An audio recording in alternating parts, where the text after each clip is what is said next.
Located in northern Albania, Shkoder is one of the country's oldest and most historic cities. It's also known as the gateway to the Albanian Alps. After leaving Ulcin, Montenegro, we hopped on a bus for the 20-mile journey to Shkoder, though the trip still took about 2 hours thanks to the border crossing and winding mountain roads. Once we arrived, we settled into what turned out to be one of our favorite apartments of the trip. It was modern, spacious, and within an easy walking distance of everything we wanted to see, making it the perfect base for exploring the city.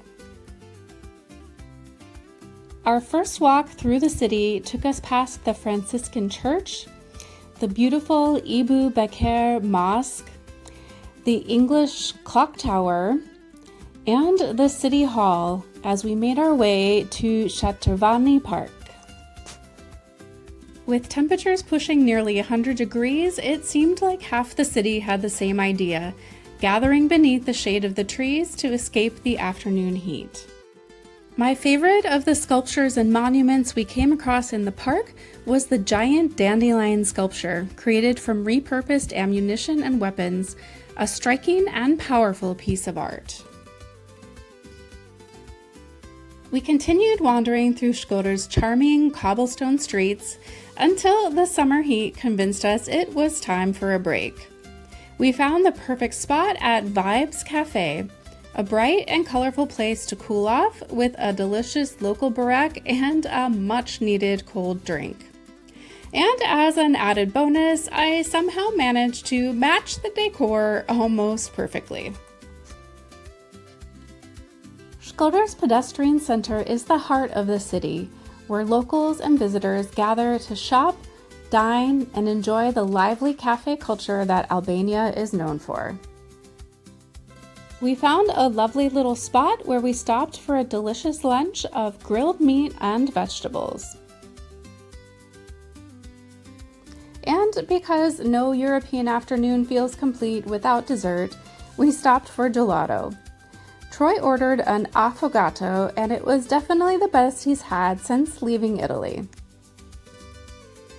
The next day, after exploring a few more of Shkoder's quaint and colorful streets, we stopped for lunch at Artisanale.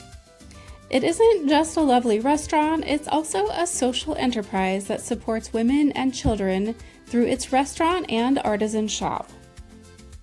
We ordered the vegetable moussaka and the kofte, and both were delicious.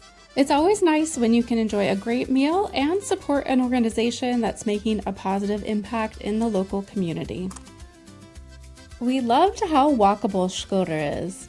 We enjoyed the unique mix of architecture, including this distinctive movie theater. There was also a tribute to Mother Teresa, as we've seen in many Albanian cities, as she was of Albanian descent. Our next stop was a cute little cafe called Skuta. It also happened to be one of the few places we found serving decaf coffee, which for me is the only coffee option. With the afternoon heat in full force, it was a great place to cool off and recharge before continuing our walk back out through the city. It's tour day. We are taking a tour to the Shala River. It's about $40 per person. Yeah. And it basically includes a van transportation, a boat ride, and then we get to spend several hours enjoying what's supposed to be called the Thailand of Albania. We booked our tour with Miki Tours. The adventure started with about a 1.5-hour van ride through some incredibly beautiful scenery and some very winding mountain roads.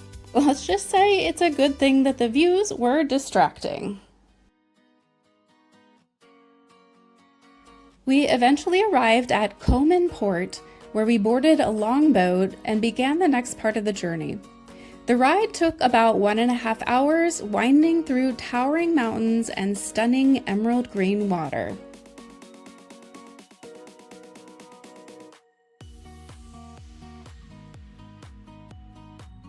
Along the way, we passed plenty of other boats making the same trip, along with dramatic cliffs, hidden coves, and even a cave tucked along the route. The boat ride itself was almost as memorable as the destination.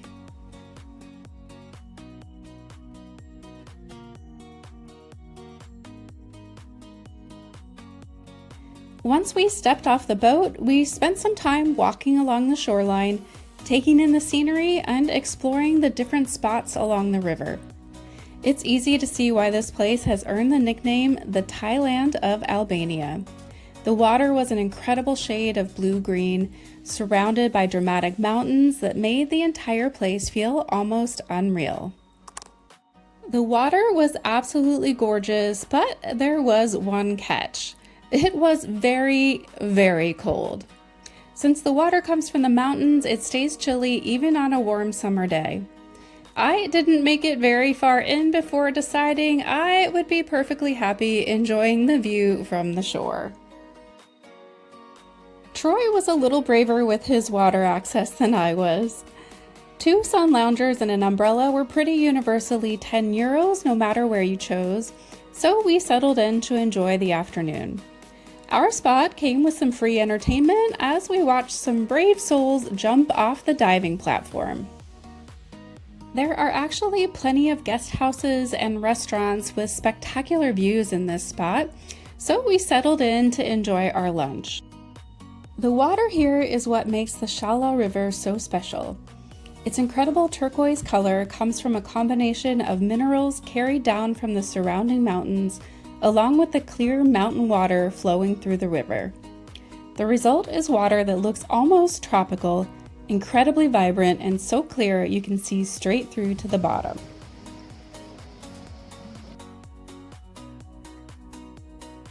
As we made our way back toward our boat pickup, we passed the area where visitors can climb up to a viewing platform for a different perspective of the river. We also saw plenty of people renting kayaks and paddling out to explore the river at their own pace.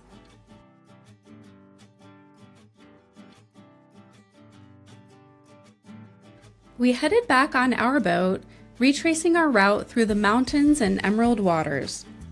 Along the way, we passed several small, remote hotels along the riverbank. Some had their own floating docks, while others offered kayak rentals for guests. It looked like an incredible way to experience the Shala River, waking up surrounded by mountains, stepping right into the crystal clear water after the day trippers had gone home. The next day, we hopped on a city bus to Rozafa Castle. The buses in Shkoder are incredibly affordable, costing less than 50 cents per ride. The plan was to visit the castle during golden hour to take advantage of the beautiful views over the city and the lake. Pretty much everything that could go wrong did go wrong on this trip. We left the house a little late, then the bus was a little late. And then on the way up the hill, we found out that the shortcut is not a shortcut. We had to go the long way. So we're walking and then we find out, well, this place is going to close. It already is closed because there's a concert tonight. Yeah. So this was about as close as we could get to the castle today. The castle is located just outside the city center.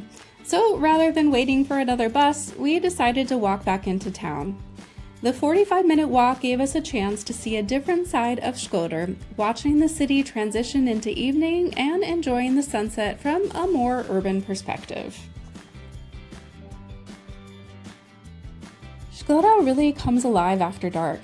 As the temperatures cool, the streets filled with people enjoying the evening, gathering at cafes, listening to music, sharing meals, and catching up with friends.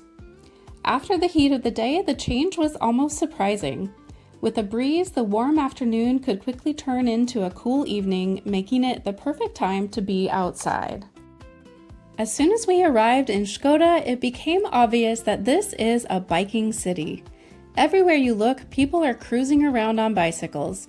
It's such a common and practical way to get around that renting a bike seemed like the perfect way to explore. For a little over $5 for the day, we picked up a couple of bikes and set off to the lake. We hadn't gotten very far when we ran into a flock of geese, confidently waddling into the traffic circle, bringing everyone to a complete stop. Everyone just patiently waited for the VIPs of Shkoder to finish crossing.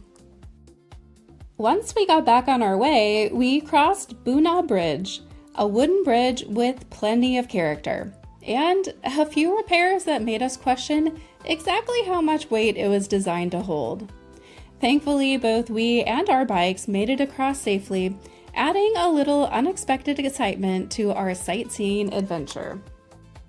The ride out to Lake Shkoder was relatively flat and just a few miles from the center of town.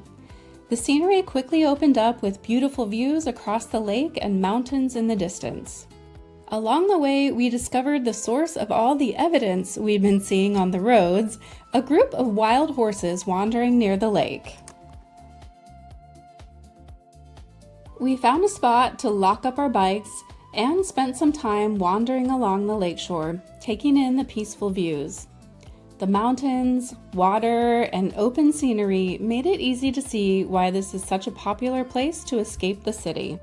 We only spotted one person brave enough to take a dip, but there were plenty of others enjoying the lake in different ways, from boats and paddleboards to something we hadn't seen before, floating bicycles cruising across the water. There were plenty of lakeside cafes to choose from, so we stopped to enjoy a cold drink and take in the beautiful views. It was a great place to slow down and appreciate the peaceful atmosphere of Lake Shkoder. Afterwards, we continued a little further along the shore to bar restaurant Shala Lake, a spot with great reviews and a highly recommended baked carp dish. Everything was great, but the baked white cheese actually ended up being our favorite part of the meal. It was a wonderful way to enjoy a lakeside lunch.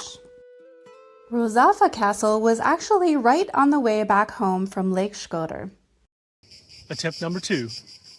The castle was kind of on the way back from the lake, so we decided to stop by. It's Saturday. It's only open till 4, but I think we're here in time. Yeah. After parking our bikes, we made the short but steep walk up the cobblestone path to reach the entrance. The climb was only about 10 minutes, but the summer heat definitely made us work for it.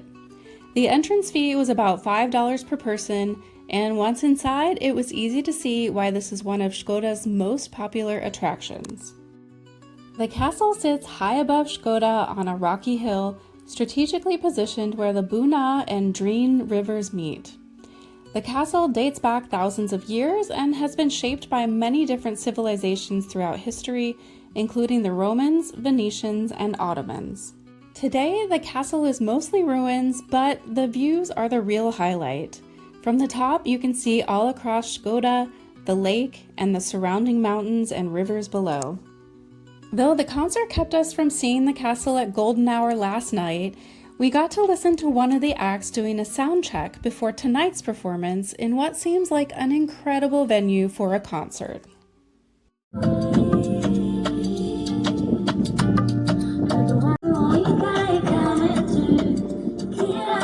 Today, the castle is mostly ruins, but that almost adds to the experience. Walking through the old stone walls, towers, and courtyards, while imagining everything that happened here over the centuries was fascinating. There is a cafe and a museum at the top. The museum is an extra few dollars as an entry fee, but it happened to be closed the day we were there. We happily spent more time just taking in the incredible sweeping views from the top of the castle before making our way back down the hill. We may not have made it for golden hour, but the views were still spectacular. We headed back into town to change and rest for a bit before heading out for dinner later that night.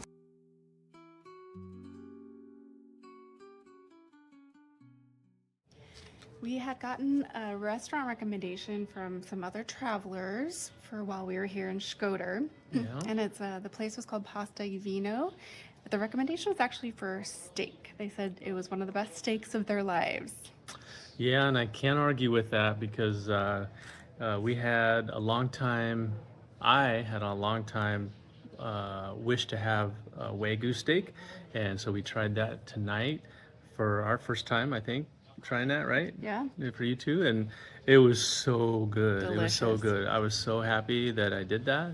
And probably at least half the price that we would have paid anywhere else. Yeah, Yeah, it was a bit, but it was a good price, and We had the truffle cream pasta as well, mm-hmm. 2 desserts, drinks, and it was like, I don't know, $80, Yeah. something like that. Yeah, about 80 Really bucks, good yeah. deal. Definitely recommended. Definitely. We loved our time in Shkoder with its charming pedestrian streets and colorful cafes to its incredible natural surroundings. There was so much to enjoy in and around the city.